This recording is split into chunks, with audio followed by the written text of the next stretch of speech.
Right guys, Luton here, back again, Battlefield 4 Dragon's Teeth DLC, Pearl Market, Chain Link. Let's make it happen. Right, so this game mode, this gameplay. Chain Link, as you know, I love the hell out of it already. It's a great game mode. So much fast, intense play, so much flanking, so much opportunity for, you know, players of a sort of 2 and 3 squad to make really significant plays. Get behind the lines, break those links, get the gameplay, you know, cap the bases. Really works out well. Pearl Market. I haven't really spoken about this map so far, so let's talk about Pearl Market. Pearl Market, like it, enjoy it. Really good map as well. I put this along with Propaganda, probably my second most favourite map. It's very, very intense. There's a lot of intense close quarter action, and you know, my first impression when I first got to play this map was that it pissed me off. It's confusing, lots of alleyways, lots of... my only criticism about this map is there's a lot of opportunity for people to shoot you in the back, and you know, people shot in the back, it's the way I always die. It really does. But other than that, it plays out really, really well. I like it. I just like the intensity of the game mode. But it really is about sort of getting to know the map. And once you know it and you feel more comfortable with it, very much like a lot of close quarter maps. To begin with, they can feel like a chaotic sort of noob fight almost, where it's literally just about spamming enemies and rushing into them. But once you get to understand the map, once you get to know sort of where to move, how to jump across the, you know, the rooftops, how to get in on things, you know, the vertical play in this map is actually less than you would think, mainly because of the amount of clutter. There is a lot of clutter and detritus in this map. There's a lot of signs. Look, I mean, look all around me, okay? Look at all the stuff that's vertically around. There's lots of things hanging. There's lots of, you know, bits hanging down. There's lots of sort of cables and signs and all this kind of stuff. And all of that helps to negate the vertical gameplay so much. It means that you don't have so many times where people kind of are like firing down on you from above. And, you know, my one thing that I would say as well, if you want to counter that a little bit, grab yourself a PDW, grab yourself an engineer kit, and grab a rocket, you know, just fire straight up rocket onto them. I've got so many rocket kills on this map just because of people sitting on the rooftops and you thrash them down. Another good piece of kit for this is obviously going to be, you know, your classic LMGs. God, I don't need to say it, do I? MG4 24/7. Yes, people use the MG4 on this map, and yes, I have used it, and yes, you will thrash people into the ground and get a lot of kills with it because it just wrecks people. But despite that, as I say, you can do very well. There's a lot to be said for silencers. In fact, I want to make a video talking specifically about that. If you're the kind of player like me, where you like to kind of play the objective and get behind the lines, silencers are a very obvious choice, and I want to make a short video just kind of talking a little bit about that.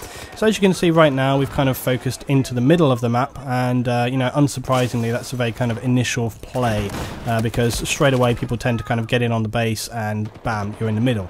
But then once that happens, you tend to find that people then suddenly want to break that situation. And that's when people start to flank and move around.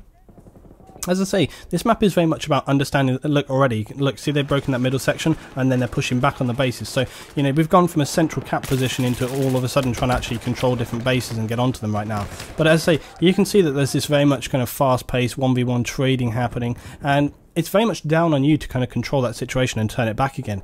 The amount of times I've played a game where I've kind of been like, oh, you know, I thought I was sort of doing okay, but then it suddenly comes back and it's just too intense. You have to kind of assess and understand that situation and go, okay, I've got to slow down my play. I've got to sort of move around the map more carefully. I've got to get on these targets better. Because if you don't, you're just going to keep suffering the same kind of run dead, run dead, run dead. You've got to turn it round for yourself. You've got to stop that from happening. And it's all about sort of identifying those situations. See, look, you do get these moments like this by fluke where you just come around a corner and there's a couple of guys and you know, I got a 3 there, but you know, it was just luck, you know. And also, as I say, you've got those moments like, you know, that guy, he was getting on the other target, my other teammate, but you know, because he went for him, I was able to get that kill. Was that a situation of my own design? No, it was luck, you know. I happened to get that kill because he'd gone for the other target. If he'd gone for me instead, I'd have probably been dropped because I was reloading. So it's things like that will happen, and so you'll find that you have an amazing round where you go sort of all out and you get all the kills. You'll also find that you have a really sucking round where you just find that you're the guy getting shot in the side, in the back all the time. With that said, look at the scores right now. This game's been going on for a good 5 minutes, and we're pretty balanced on the scores. It's only about an 80 ticket difference. We're losing here right now, but you know, it's all to play for. We can turn it around. 80 tickets, not that big of a difference on Chain Link, so we can definitely get in there. And that's one of the best things about this game mode, is that even when you feel like, man, we're starting to slip, we're starting to lose, well, like I said the other day, you know, you can be down by 100, 200 tickets and still turn it around because of how fast that burn is and because of how fast it works.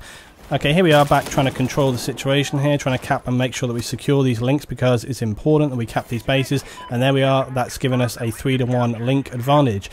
So we're pushing back, flanking, moving around, and you know, there's so much kind of, the thing is as well is, even though this map is very, very close quarters, there's so much cover in and around. There's lots of small pieces of cover, and that really gives you the opportunity to kind of dodge and weave and kind of pick and choose and get in and around the targets, and I really love it. I really enjoy it. In fact, actually, I remember I said while we were playing, I said it feels sometimes very much like that moment in the film Clear and Present Danger, where they're down in Colombia and they're having the firefight between the sort of special, you know, the NSA agents, I think it is, or the CIA agents, and they're in the middle of the road, they're fighting against the rooftops, and this guy's RPGing them from above. That's what this map feels like to me, a little bit anyway. It feels like that, you know, where you're looking around, you're having this intention, there's so much gunfire coming in, and there's people on the roof and you're on the ground. Love it, really nice. It's a really good change of pace, you know. But that's not a bad thing. It doesn't mean that the pace of the game dictates that it's going to be awful. If you look around the map right now, look where the players are. There's so much opportunity for flanking. It doesn't mean that you just have to run into each other like in a massive clusterfuck. You don't have to do that. You can flank and push and move around. And although in this game I'm sort of fighting pretty hard and I'm sort of in the thick of it, there's other rounds where I've gone sort of totally sort of stealthing around the side. And look, giving my guys on the team here a little bit of information as well, just telling them how many players are right there. Need to get on. Look, secure these bases back, so they're spawning on G, away from the action. Got to get back, got to secure these, make sure that the links are safe. And so we're trying to pick up G right here. I was just taking note of where those guys are going to. Going to chase this target. Did I get him? Yes, I do. And then I'm probably going to be thinking about that guy who's upstairs as well. Then my team's come down to reinforce. One thing that I would say so far with the DLC, play with a squad. You need to play with a squad. All the time that I've been playing so far, I've been playing with my guys in the clan VG, Veritas Gaming. That's my clan. If you want to join the clan, you want to get some gameplay action going on, I'll put the link for the clan below. If you want to get some actual squad play instead of just running around solo like a headless chicken, I would strongly advise it. Because when you're playing with a squad, it just provides you with a different kind of gameplay. When you're playing solo and when you're just playing by yourself, you don't get that kind of communication. You don't get that kind of team play that you have when you're playing with other people. And it really is. It makes all the difference. It makes all the difference in terms of how you can communicate, how you can get support, how you can play for objectives, how you can flank. It changes everything. And it's absolutely what people need to do. And I think as well, you know, if there were more people that joined clans and more people that got involved with squads, again, maybe we would start to see some better gameplay. I think often a lot of the problem is that there are many people playing solo in this game. I think that's half the issue, is that a lot of people are playing solo and then they get frustrated. I think you guys have said before that, you know, some of the comments is like, oh, I can never find people to play with, or when I'm playing solo my team don't do anything. That's a cue to you guys that you need to do something to change that up. You need to join a clan, you need to join an organisation that is right for you and that can help get you the gameplay that you want to get, rather than just being solo and having to suffer the misery of constant public players. And that's what I would recommend to you to do. Okay, so back on this map, and you can see right here, look, this right here, this is a good example of how this map goes down. You're starting to get a kill, bam, shot in the back, shot in the back, shot in the side, you know, grenade, blah. You know, you'll get those kind of frustrating moments where you just can't get a break. And look at this right now, we've managed to secure a lot of the bases. But note as well, I just want to keep highlighting the fact that, you know, it's not all focused around the centre of the map. It's not like everybody's just having a big clusterfuck fight in the middle of the map. I also played Rush on this map, also played Domination on this map, also played Conquest on this map, also played Conquest Large on this map. All play out pretty much the same. I mean, Rush obviously is always going to be a slight bottleneck push, but for the other game modes, play out really well. Particularly Conquest on the small side works really good, like it a lot. I think actually on all these DLCs, the Conquest small, oh god damn, Obi-Wan Kenobi got me again. But on all these maps, as I say, I think the Conquest plays better than the Conquest Large, mainly just because of it gives you more focus on the points. The Conquest Large, because of the lack of vehicles, the Conquest Large is still good, alright? I played that round of Propaganda and that was really good, but when you have less vehicles to kind of transport around the map, it does often happen that you just kind of, you can't move around so much, and so having that kind of focus on those smaller bases works out really good. Okay, here we are, look at me saying, shouldn't have spawned those last few times. It was a pain. I was doing fine, but those last couple of times I spawned in, I just got my ass kicked and it was like, pain. Anyway, so there we go, guys. Pearl Market, I enjoy it. I'll have some more gameplay coming up of this map on different game modes because it's pretty interesting. That was a fairly average round for me. I didn't really sort of dominate or anything like that. Came top, but it wasn't particularly astonishing or anything like that.